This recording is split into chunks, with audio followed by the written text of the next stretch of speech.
السلام عليكم ورحمة الله وبركاته. أهلا بكل اللي بيتابعونا على قناتنا. احنا النهاردة هنعمل مراجعة على الوحدة الأولى. طبعا الوحدة الأولى بتتكون من 6 دروس. احنا هنجمع كل الخرائط الموجودة في الوحدة الأولى وهنوضحها معكم دلوقتي. طبعا هنبدأ بأول درس عندنا اللي هو بيتكلم عن أدوات تحديد المواقع. أول خريطة أخدناها في الدرس ده عناصر الخريطة. زي ما انتم شايفين كده قدامكم، دي خريطة بتوضح عناصر الخريطة اللي هم ال5 عناصر. طبعا نبدأ كده. أول حاجة عندي فوق خالص وردة البوصلة اللي هي شبه الوردة. تاني حاجة تحتها مقياس الرسم اللي عبارة عن خط كده متظلل وعليها أرقام. تالت حاجة عندي عبارة عن مربع وجواه رموز وأرقام، دي اسمه مفتاح الخريطة. رابع حاجة عندي اللي هي خريطة بعض المدن المصرية، دي بقول عليها عنوان الخريطة. آخر حاجة عندي اللي هي شبكة الإحداثيات اللي هي بتتكون من خطوط الطول ودوائر العرض.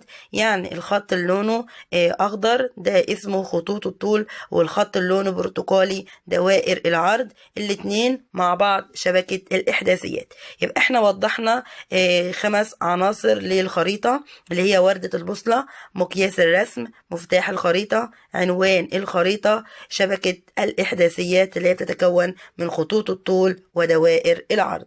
طبعا بالنسبة للخريطة، يعني اللي هي عناصر الخريطة بتيجي في الامتحان ازاي؟ بيجيب لك خريطة وموضح عليها بعض العناصر الموجودة على الخريطة، وفي عناصر مش موجودة، ويقول لك العنصر المفقود على الخريطة دي ايه. فانت طبعا لازم تكون عارف كل عنصر على الخريطة.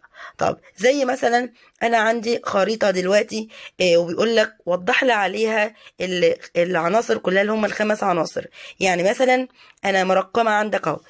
1 ده اسمها ايه؟ وردة البوصلة. طب رقم 2 مقياس الرسم. طب 3 اللي هي خريطة مدن مصر، دي اقول عليها عنوان الخريطة. 4 دي اسمه مفتاح الخريطة. 5 طبعا اللي هو خط بالطول اللي هو خطوط الطول. واخر حاجة اللي هو الخط بالعرض اللي هي دوائر العرض. دي بالنسبة لعناصر الخريطة. يعني مهمة جدا جدا، ولازم تتعرف عليها. والامتحان يعني من ضمن الأسئلة المهمة اللي بتيجي في الامتحان زي ما قلت لكم، يجي لك عنصر مفقود على الخريطة مش موجود على الخريطة، ووضح العناصر مثلا اللي هي مش موجودة على الخريطة ايه، وايه أهمية كل عنصر. لازم تعرف كل عنصر من عناصر الخريطة أهميتها ايه. دي بالنسبة لعناصر الخريطة. خدنا كمان في الدرس ده اللي هي وردة البوصلة اللي هي تتكون من اللي هي بتوضح لي الاتجاهات الأصلية والاتجاهات الفرعية، ولازم نعرف الاتجاهات كويس قوي وكل اتجاه بيقابله ايه. زي مثلا الاتجاهات الأصلية والاتجاهات الفرعية. الاتجاهات الأصلية عددها 4 والاتجاهات الفرعية عددها 4، زي ما انتم شايفين كده في الشكل اللي قدامكم. الاتجاهات الأصلية اللي هي بتتكون من شمال وجنوب وشرق وغرب. طب الاتجاهات الفرعية اللي هي شمال شرق، باخد الشمال مرة ناحية الشرق ومرة ناحية الغرب، يبقى شمال شرق وشمال غرب. وباخد الجنوب مرة ناحية الشرق ومرة ناحية الغرب، يبقى جنوب شرق وجنوب غرب. يعني مثلا اللي انتوا شايفينها قدامكم دي وردة البوصلة اللي هي باللون الأحمر، دي اللي هي الاتجاهات الأصلية اللي هي شمال وجنوب وشرق وغرب. واللي باللون الأزرق دي الاتجاهات الفرعية، شمال شرق وشمال غرب وجنوب شرق وجنوب غرب. يعني مثلا لما يجي يقول لك الشمال يقابله ايه؟ الشمال يقابله تحت الجنوب. طب الشرق يقابله ايه؟ الشرق يقابله غرب. طب لو قال لك شمال شرق يقابله ايه؟ طبعا هتشوف الشمال بيقابله ايه والشرق بيقابله ايه وتحط الاتنين مع بعض. يعني شمال شرق هنقول الشمال بيقابله جنوب والشرق بيقابله غرب، يبقى الإجابة هتبقى جنوب غرب. طب لو قال لك شمال غرب يقابله ايه؟ هنقول الشمال يقابله جنوب والغرب يقابله شرق، يبقى جنوب شرق.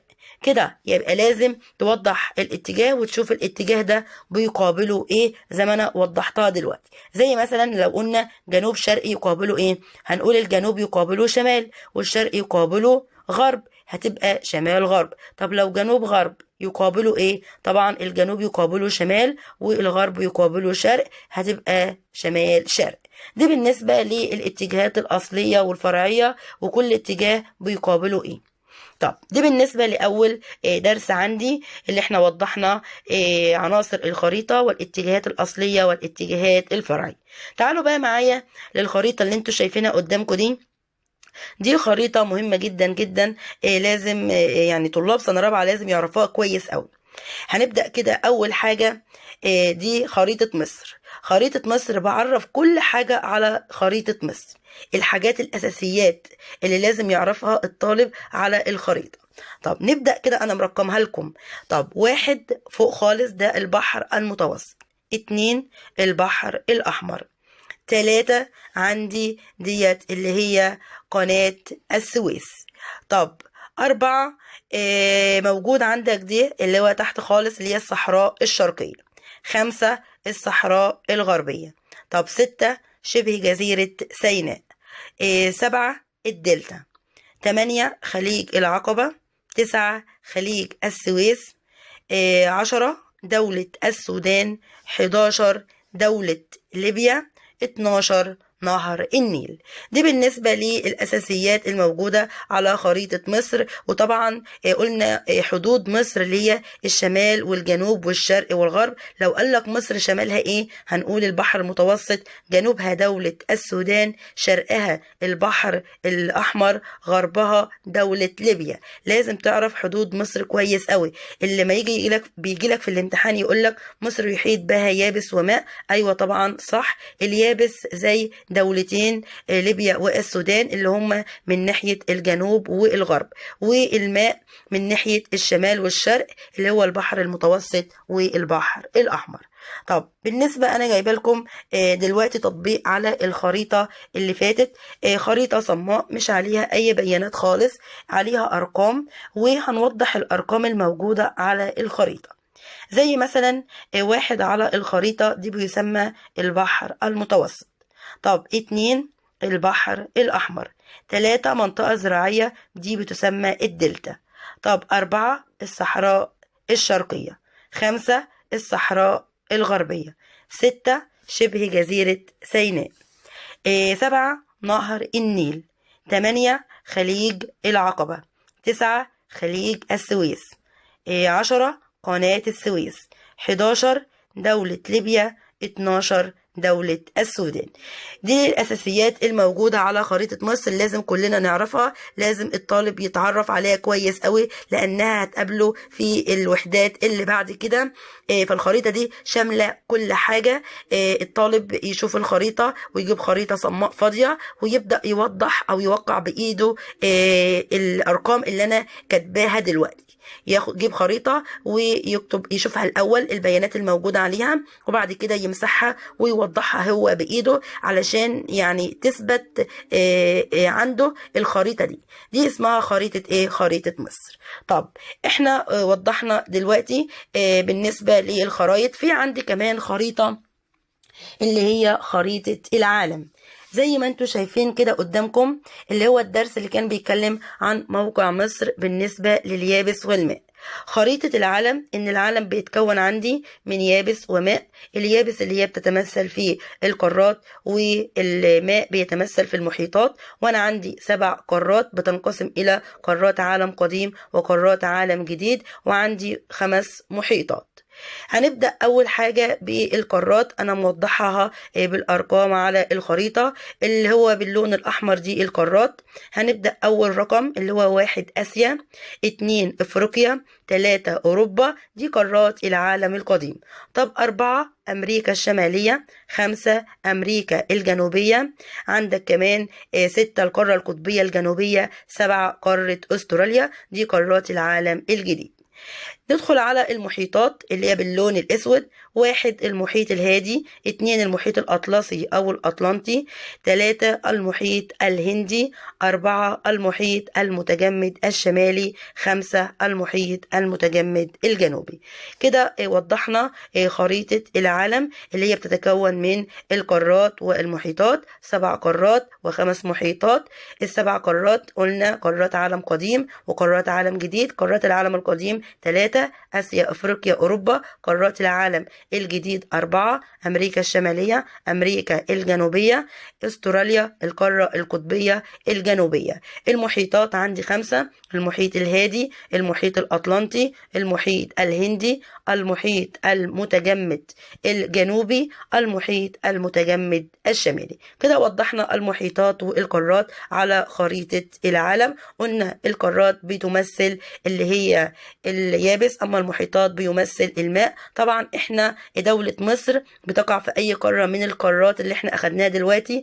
قارة إفريقيا طبعا لما يجي يقول لك كمان مصر بتقع في قارات العالم القديم ولا الجديد، طبعا مصر بتقع في قارات العالم القديم.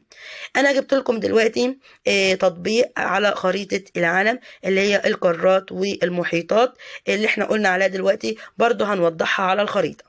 1 طبعا دي قارة آسيا، 2 قارة أوروبا، 3 قارة إفريقيا، 4 قارة أستراليا، 5 أمريكا الشمالية، 6 أمريكا الجنوبية، 7 القارة القطبية الجنوبية، 8 عندك المحيط الأطلنطي، 9 المحيط الهادي، 10 المحيط الهندي، 11 المحيط المتجمد الجنوبي، 12 محيط المتجمد الشمالي، 13 اللي هي الدولة بتاعتنا اللي هي دولة مصر اللي هي بتقع في قارة إفريقيا. الطالب برضو هيجيب خريطة صماء بعد ما يعرف الخريطة الأساسية اللي هي بتاعت العالم القارات والمحيطات ويعرف البيانات عليها كويس قوي، يجيب خريطة صماء فاضية مش عليها أي بيانات زي ما أنا موضحها دلوقتي، وتبدأ توضح عليها الحاجات اللي انت ذاكرتها على الخريطة علشان تثبت معاك وتعرف توزيع القارات والمحيطات.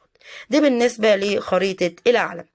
خدنا في درس محافظات مصر في خريطة طبعا اسمها محافظات مصر اللي هم بتكون محافظات مصر من 27 محافظة، وقسمناها لمحافظات اللي هي في الوجه البحري والقبلي ومحافظات الحدود. بصوا على الخريطة اللي قدامكم اللي هي باللون الاصفر دي محافظات الحدود اللي هم ال5 اللي لازم الطالب يعرفهم كويس قوي، ومهم قوي المحافظات الحدود لانها بتيجي في الامتحان كتير.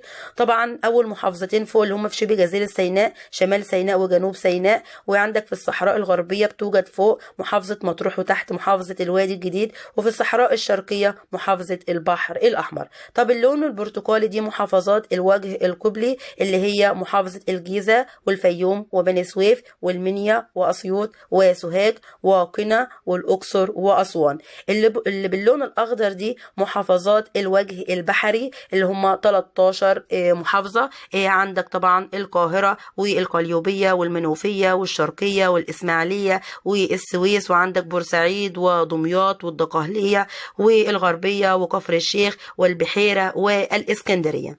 دي محافظات الوجه البحري اللي هي بتقع في الشمال. يبقى اللون الأخضر دي البحري، واللون البرتقالي القبلي، واللون الاصفر محافظات الحدود. الطالب يعرفها كويس قوي، وقلنا قبل كده لما يجي يذاكرها على الخريطة يبدأ يذاكرها واحدة واحدة، مش يذاكر